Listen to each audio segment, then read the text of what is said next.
When I go to Yellowstone, I like to get up early and get into the park before sunrise. One thing I love about it is getting serenaded. That's known as the dawn chorus. It's the symphony of birdsong heard at daybreak from spring to midsummer. Yellowstone is a place I know well. I've crisscrossed the national park through Idaho, Wyoming, and Montana on foot, bike, and skis. I've had close encounters with bear, moose, and bighorn sheep. But one wildlife run-in sticks out in my mind. I was hiking in a part of the park called the Lamar Valley. No geysers, no waterfalls, no lodges. The Lamar isn't a land of obvious attractions. The attraction is the wildlife. And it's a place where we'll spend a lot of time this podcast. About a mile in, I saw movement in the sagebrush ahead of me. I froze and stared hard up the hill. About 200 feet in front of me, a large black wolf trotted out into the open. Behind her were 3 young pups. I was alone. The only sound was leaves rustling in the breeze. The mama wolf stopped. She sat on her haunches and looked at me, tongue out. I expected her to be on guard, but she looked relaxed, and I struggled to look the same. We looked at each other for what felt like forever. Finally, the wolf got up and casually loped off with her pups bouncing behind her. They disappeared over a hill and out of sight. My heart was racing. Just after they went out of sight, they linked up with their pack. Then,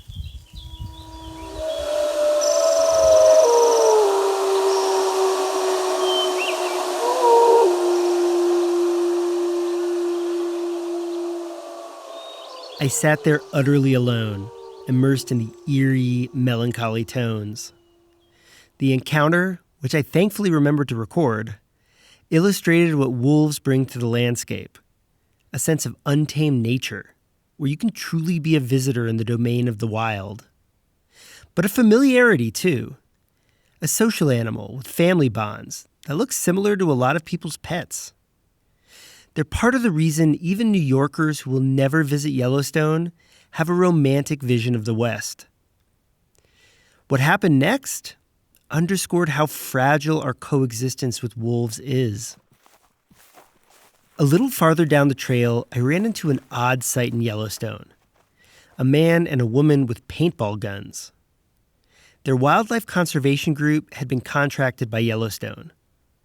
The mama wolf and her packmates were straying over the invisible Yellowstone boundary nearby. That meant they went from legally protected to basically open season. Many had been killed in recent years by ranchers outside the park. They worry the wolves are a threat to their livestock. The paintballers were there to harass the wolves away from the ranchers back to the safety of the park. For wolves here and in much of America, death always lurks nearby. This experience set me on a journey to learn more about these top predators. Why did they inspire so much adoration, fear, and resentment in equal measure? How had they become nearly extinct in the West? And what did their return mean for the environment and the people who lived side by side with them? It led me to make this podcast, which led me back to the Lamar Valley.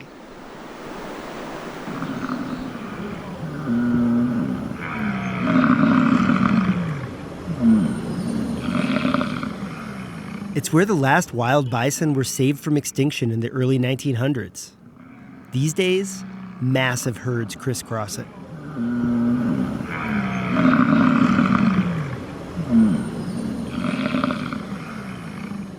But what it's really famous for is that it's probably the best place to spot a wolf in America. But that wasn't possible just 3 decades ago. This iconic animal had been hunted to extinction in pretty much the entire West. But then, in 1995, the federal government reintroduced wolves in Yellowstone and central Idaho. Since then, they've spread far and wide.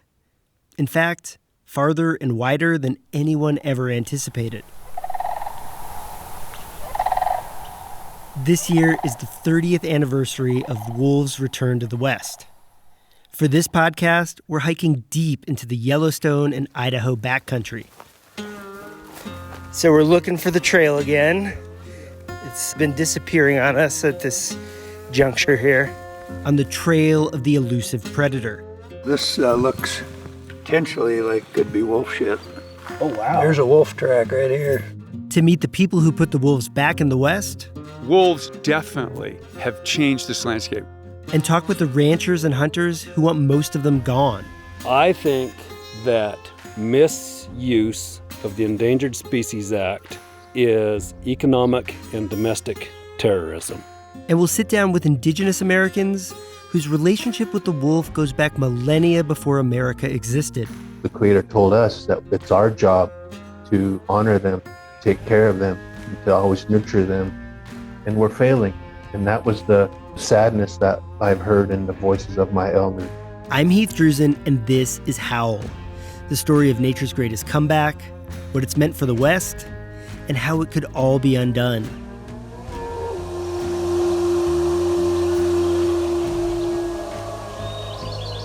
Episode 1. Kill all the goddamn wolves and the people who brought them.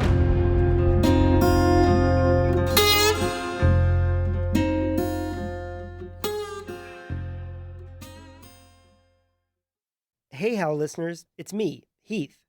If you're interested in hearing more about wolf reintroduction in Idaho and Yellowstone, join me and the Idaho Capital Sun's Clark Corbin for an event on Tuesday, June 17th at 6 p.m.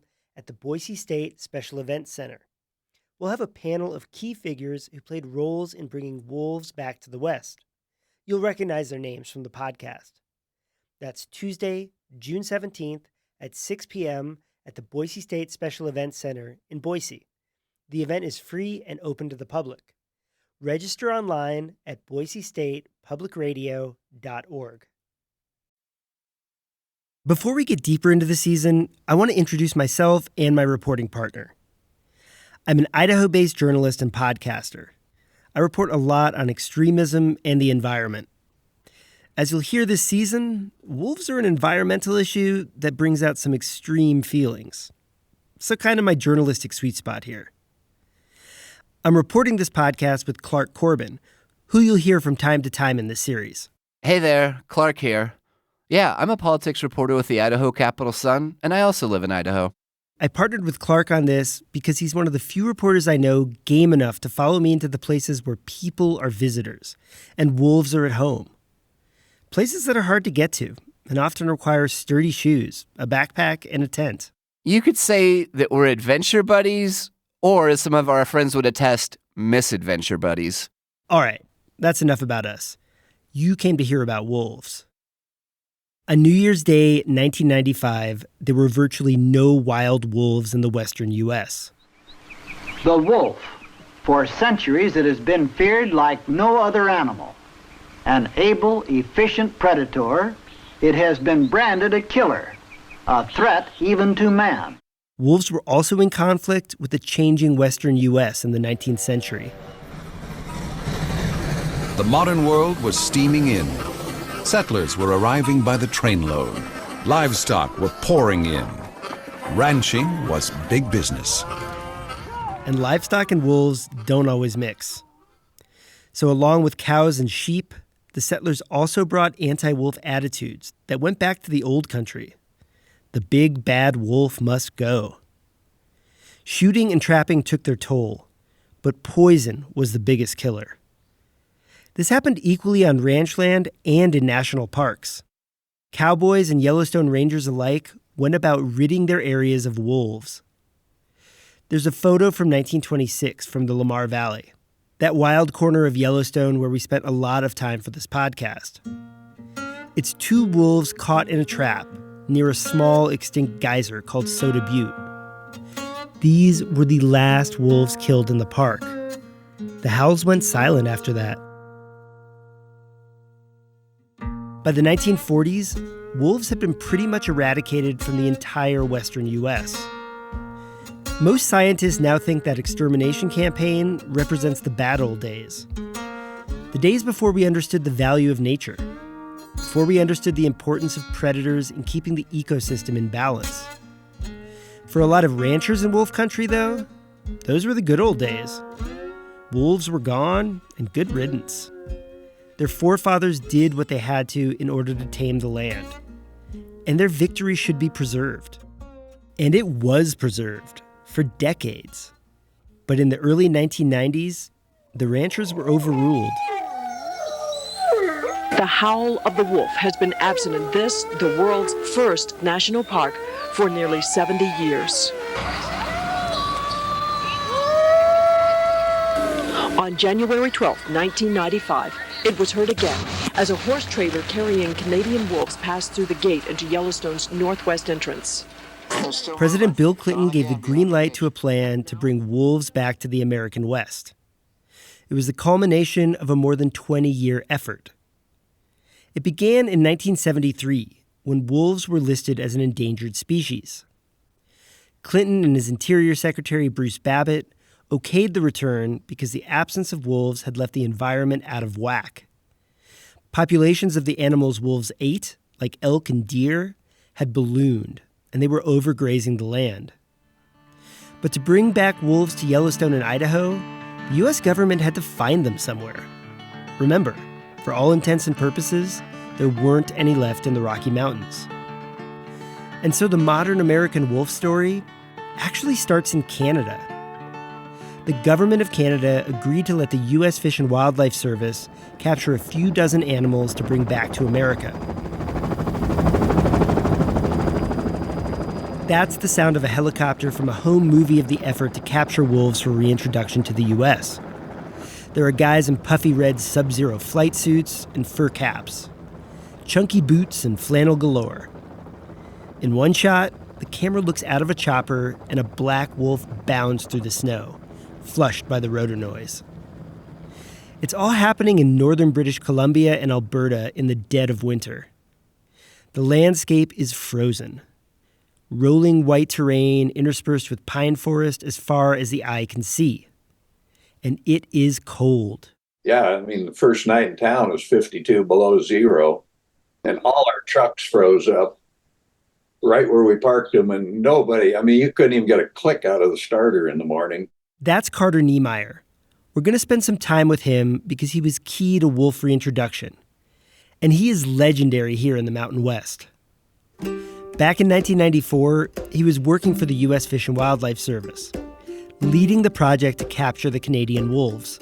I thought I died and went to heaven, getting to be selected to be on this crew of very limited people, and then getting to be on the capture crew especially, just be out in the helicopters and get to do the wolf handling.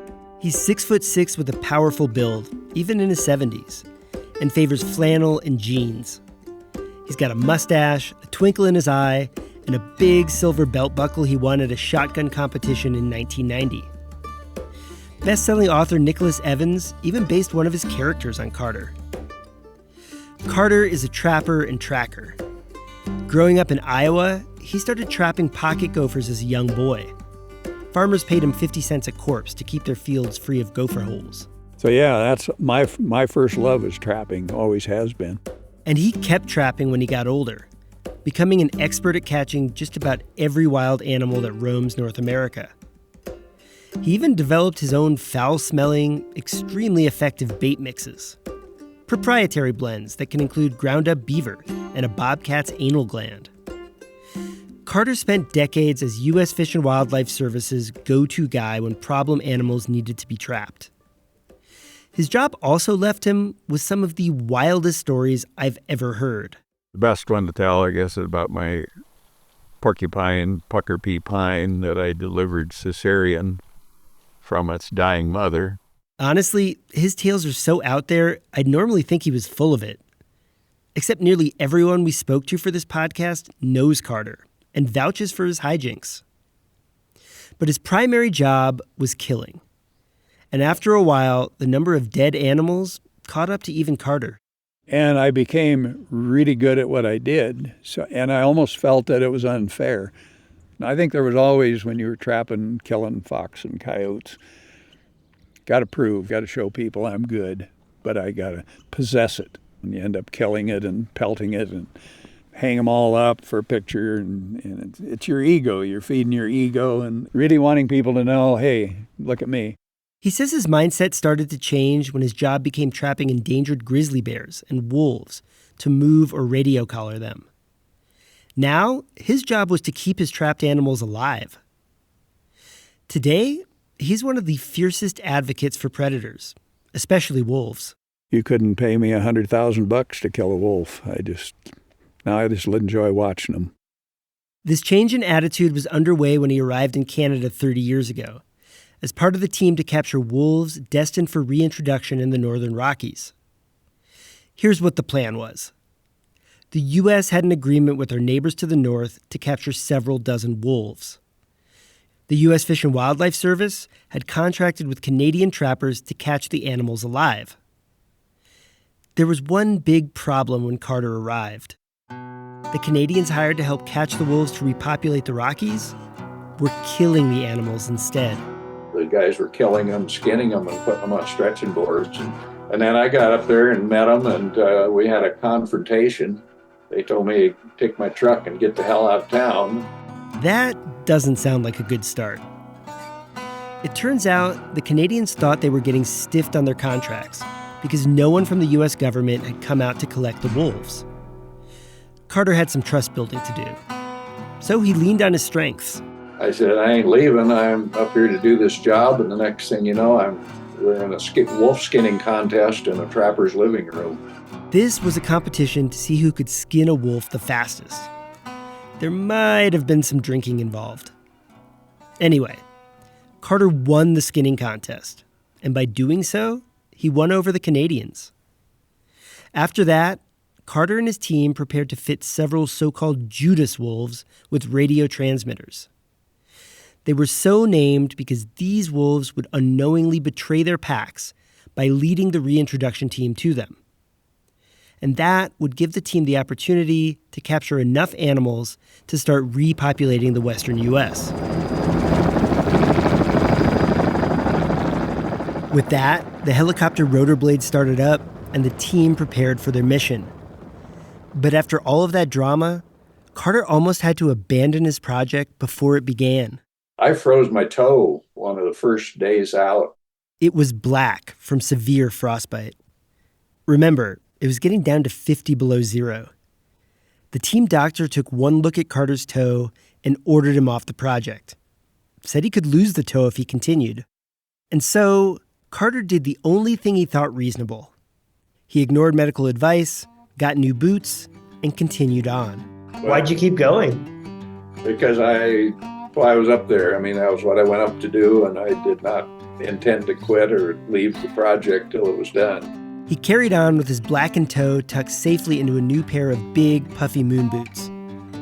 Carter actually darted the very first wolf that was captured for release.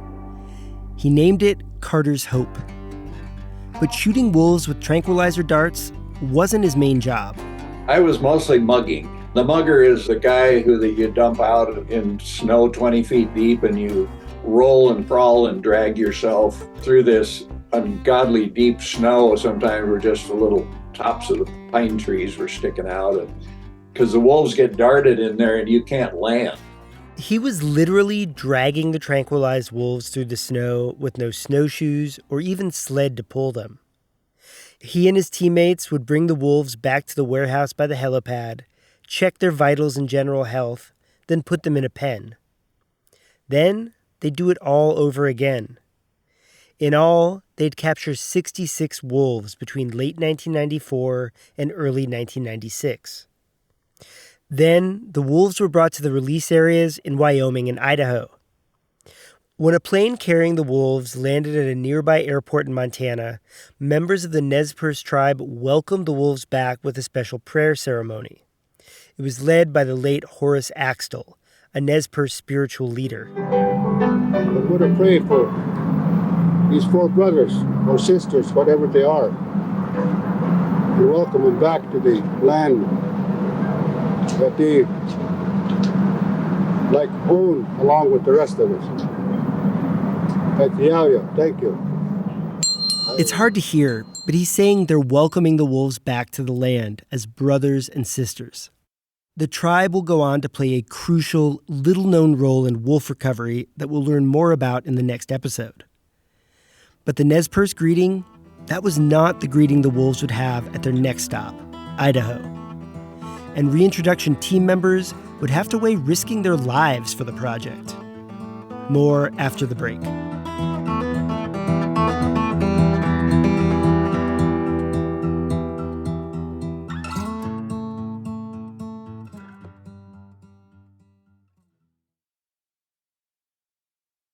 In central Idaho, the next step was to actually release the wolves. The plan was to put them in national forest land, just outside several ranching communities. And locals were not happy about it. Community meetings with federal wildlife officials and residents often devolved into screaming matches. Those meetings were tense, and they were not fun. We can get in those mixed groups now and have more logical, more level-headed conversations than we could back then. But it was very tense. It was very stressful at that point in time. That's Jay Smith, a fourth-generation rancher who was at those meetings. He says part of the tension was due to government dishonesty. We had officials at public meetings tell us that wolves would not eat cattle, that elk was their food source, and so that they were not going to eat our cattle. This government official told us that over and over and over again. And I looked him in the eye and I said, are you telling me that when they're hungry, they're going to pick a smart, fast elk over a slow, dumb cow? You know, we just got fed a bunch of bull. And that was frustrating. It wasn't just ranchers who opposed reintroduction. And it wasn't a political party divide in the Mountain West. Idaho's Governor Cecil Andrus, a Democrat, came out against the plan. Montana's governor did too. Andrus's Republican successor, Phil Batt, even threatened to call in the National Guard to stop reintroduction.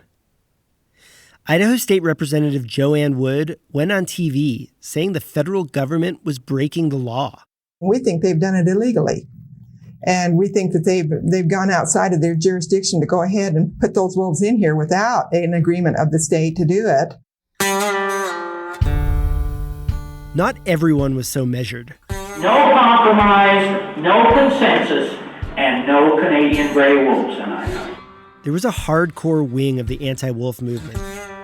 And Suzanne Aisha Stone found out how deadly serious those feelings could run. Suzanne is an internationally known wolf advocate and expert now.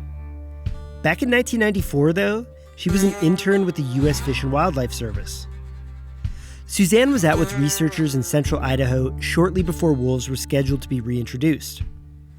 Her team was surveying the land they would inhabit, a place where the occasional lone wolf still haunted the woods. The team flew on a small plane to an airstrip in the Frank Church River of No Return Wilderness. It's the largest contiguous wilderness in the continental U.S. When we landed, we got news that someone had seen a wolf or wolves over in a place called Bear Valley, adjacent to the Frank Church River of No Return Wilderness area. So we, on our way back, diverted and drove out there. Dr. Fritz was teaching me how to howl for wolves. That's how we used to look for wolves. We were on a Forest Service road out in the backcountry on the National Forest. And I got to my second howl, and we had rifle bullet just zing right over the top of our heads. Suzanne said she's not sure if the shooters knew there were people around, but to shoot blindly towards a road showed deadly recklessness at best, something more sinister at worst. It wasn't the last time Suzanne and others on the wolf reintroduction team would have their lives threatened, but it didn't stop them. In January 1995, Suzanne's team had the job of meeting the Canadian wolves as they arrived in Idaho. These were the wolves Carter and his crew had captured. Suzanne was waiting for them in the small town of Salmon in central Idaho. Salmon and the surrounding area is ranching country. Suzanne told me members of the reintroduction team got a chilling warning when they arrived in town. There were even signs in Salmon when we were there of kill all the wolves and all the people who brought them here or bringing them here. There were threats of vigilantes coming together. So we ended up having to have a lot of protection, not only for the wolves, but for ourselves, because our safety was at risk.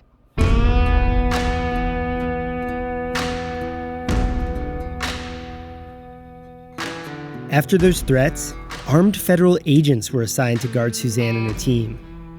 And the safest spot they could find for the wolves was the local airport. It was a hangar that had a tall barbed wire fence around the outside, and we took the wolves into the hangar, and they stayed there overnight. But there was more. Before the convoy left, Suzanne's team got a pretty alarming intel report. We were definitely notified that there was going to likely be an ambush on the road going out to where we had to drive them out to, because we couldn't fly them out as we had planned to, because the weather was so bad that they, grounded all the aircraft. So, it was crazy. But then the next morning, the sun came out a bit. We had a convoy of vehicles that drove into the backcountry with these 4 wolves, and we didn't, face down any type of ambush. It was just, the road was really slick, and the road was pretty scary. So, just to recap, on the day Suzanne's team was set to release wolves into Idaho, there was a report of a potential violent attack. There was a major snowstorm that shut down air traffic, and the roads were so bad that seatbelts seemed like a hazard due to the real chance of vehicles sliding into an icy river. But Suzanne and everyone else still went ahead with the plan that day. In an old video of the release day, federal wildlife officials load sedated wolves into metal crates. Then a convoy of light green U.S. Forest Service pickups takes off. Suzanne climbed in the lead truck with an armed federal marshal. The trucks crawled down roads that were covered in a sheet of ice, and team members scanned the sides for possible attackers. But they plowed ahead, quite literally. Conditions were such that a snowplow led the way. In the video, they get to a lightly wooded spot on the road, stop, line up the crates, and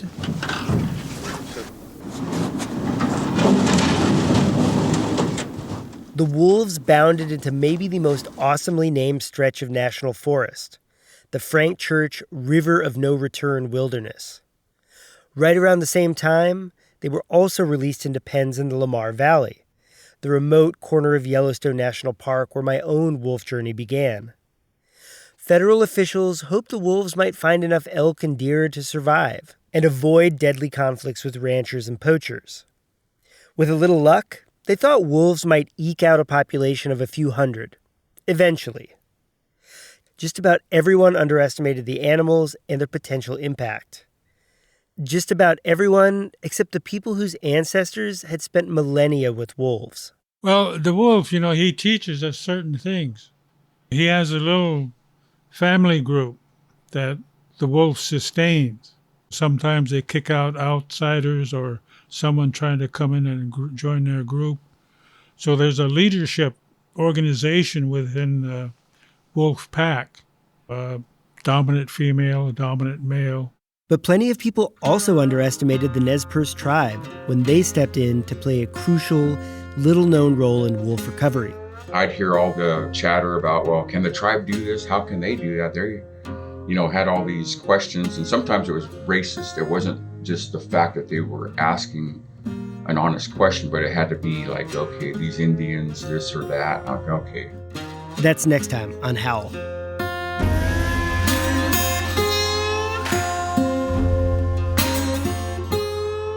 Howl was created by me, Heath Drusen. It was written and reported by me and Clark Corbin. Johanna Zorn edited Howl. Mixing and sound engineering by James Dawson.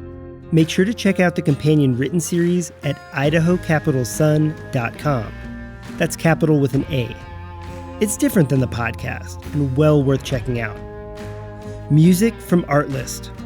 Additional reporting from Mary Ellen Pitney. Thanks to Sasha Woodruff, Christina Lords, Tom Michael, Julie Lucchetta, Kyle Fahnensteel, Katie Kloppenberg, and Lacey Daly. Special thanks to Morgan Springer. This episode included sound from the series Nature and Wild Kingdom. Howl is part of the Boise State Public Radio podcast family. It's hosted in partnership with the Idaho Capital Sun, part of the state's newsroom network. Howl was edited with assistance from the editor corps of the Public Media Journalists Association, with support from the Corporation for Public Broadcasting, a private corporation funded by the American people. It was also supported by a grant from the Fund for Investigative Journalism.